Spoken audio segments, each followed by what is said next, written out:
This video is brought to you by IXL, used by millions of students worldwide to get ahead in math, English, and more. Hello friends, check out this number line. A number line shows us some of the numbers we say when we count. This number line starts at 5 and goes up to 10.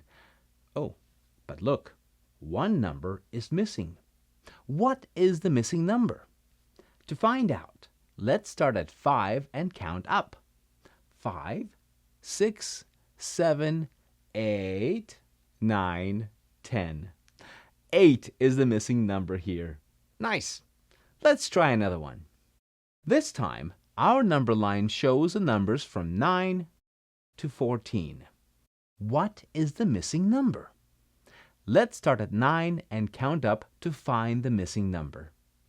9, 10, 11, 12, 13, 14. 12 was missing here. Let's keep going. What is the missing number? Ha! Look, the first number is missing.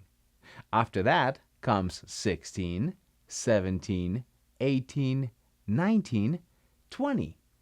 So the missing number comes right before 16. What's 1 less than 16? 15.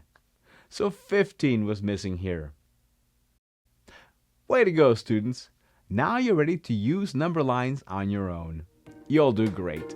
Head over to IXL.com for more practice on this skill and thousands more videos in math and language arts.